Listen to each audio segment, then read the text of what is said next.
Assalamualaikum warahmatullahi wabarakatuh.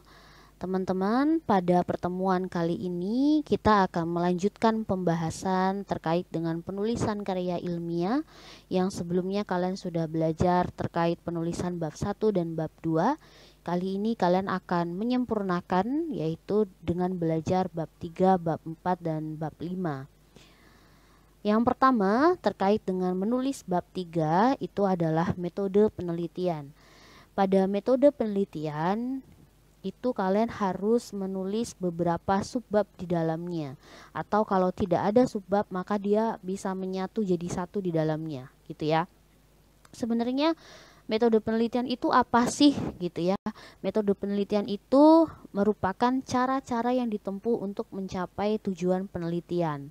Jadi kalian ketika sudah merumuskan beberapa rumusan masalah itu kan harus diselesaikan ya, harus dipecahkan. Nah, metode inilah pisau bedahnya atau pisau untuk memecahkan masalah itu. Nah, untuk subbab-subbabnya itu apa saja? Yang pertama adalah rancangan penelitian, lalu ada lokasi penelitian, kemudian data dan sumber data, ada juga teknik pengumpulan data dan teknik penganalisisan data.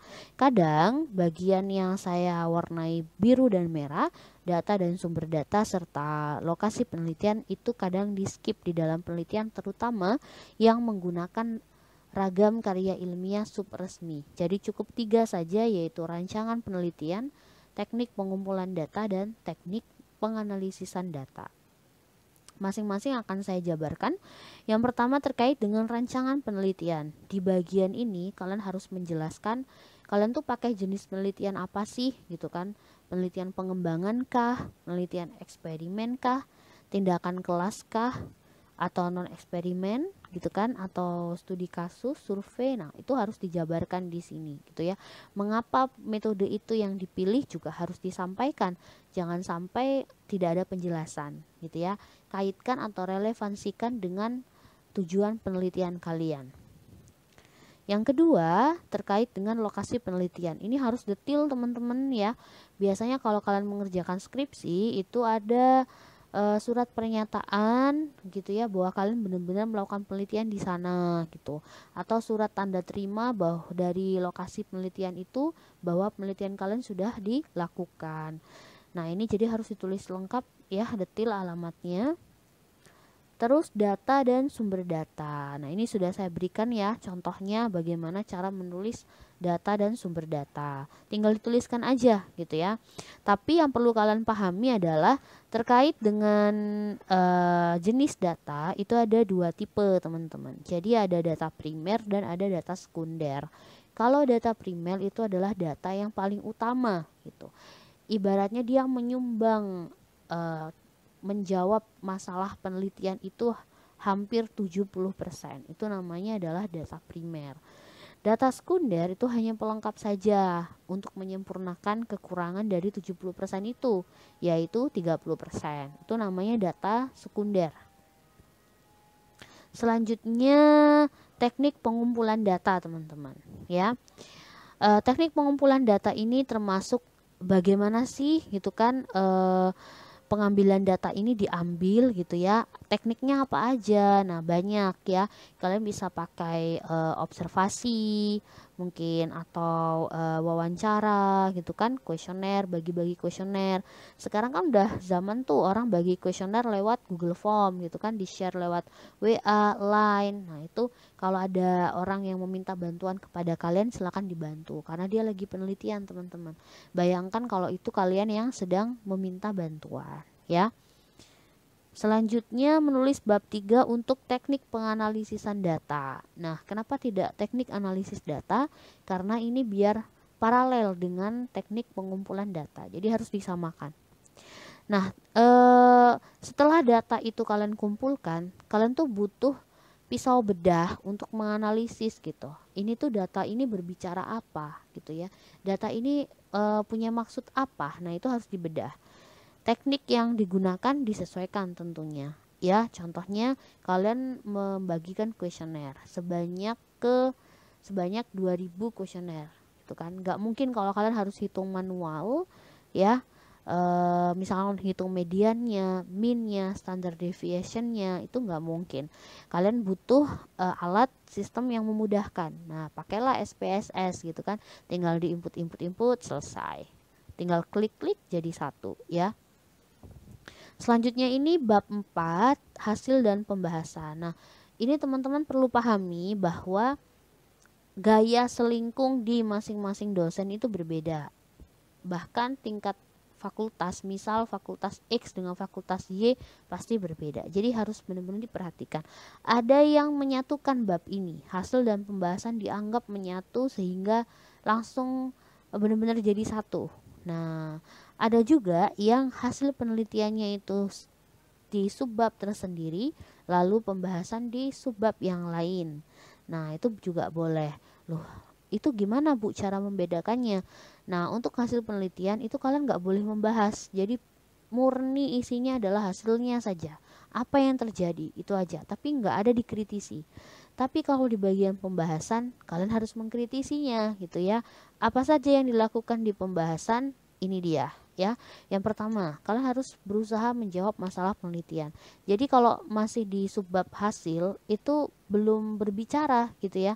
Nah, di bagian pembahasan sampaikan.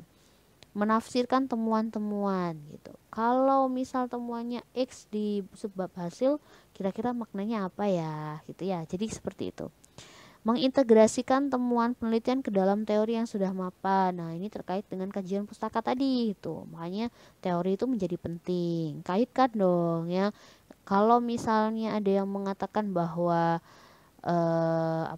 tingkat literasi masyarakat Indonesia itu rendah. Nah, coba dikaitkan dengan hasil penelitian kalian gitu. Yang ternyata semuanya rajin membaca gitu. Bukunya banyak yang dibeli setelah kalian nyebarin angket. Nah, itu kalian bisa simpulkan. Modifikasi teori yang ada atau menyusun teori yang baru. Silahkan. Kalau memungkinkan dibikin teori yang baru. Kalau tidak, silahkan dimodifikasi gitu ya, atau diperbarui, ditambah sana sini itu boleh. Menjelaskan implikasi lain dari hasil penelitian, ini dampaknya. Kira-kira kalau itu dilaksanakan apa yang akan terjadi gitu ya. Terus keterbatasan temuan-temuan, ini penting juga ya, supaya peneliti selanjutnya bisa mengambil gap atau celah dari penelitian kalian. Untuk bab 5 ini isinya simpulan dan saran. Jadi simpulan itu bukan ringkasan teman-teman, tapi bagaimana kalian bisa membuat yang mampu menjawab pertanyaan penelitian kalian. Ini boleh berupa paragraf, boleh berupa poin-poin, jadi bebas.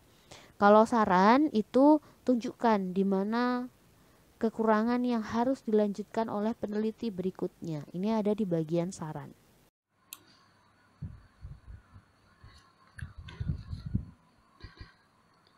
Selanjutnya adalah penugasan sekaligus presensi untuk teman-teman semua.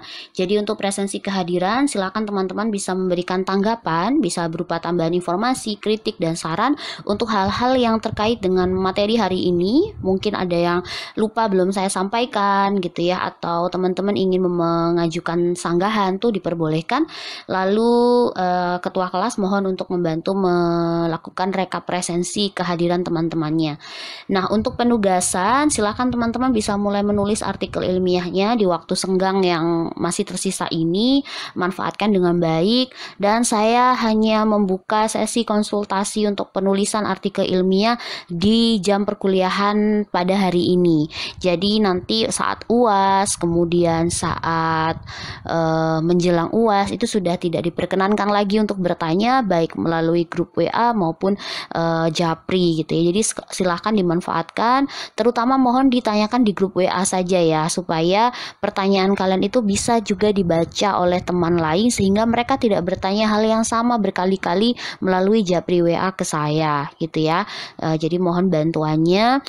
Nah, sekali lagi mohon jangan lupa untuk cek Turnitin dulu dokumen kalian sehingga dikumpulkan ke saya itu dalam kondisi kurang dari 15% gitu ya. Jadi syarat artikel untuk UAS bisa dinilai oleh saya itu adalah kurang dari 15%. Lebih dari itu tidak saya nilai. Saya anggap kalian melakukan plagiarism begitu ya. Itu saja teman-teman untuk perkuliahan hari ini. Oh ya, untuk ini format artikel ilmiahnya saya kirim melalui ini ya, grup WA atau e-learning. Jadi mohon nanti selalu mengecek dua media itu ya untuk format penulisan artikel ilmiahnya. Sekali lagi saya ucapkan terima kasih teman-teman. Saya akhiri, wassalamualaikum warahmatullahi wabarakatuh.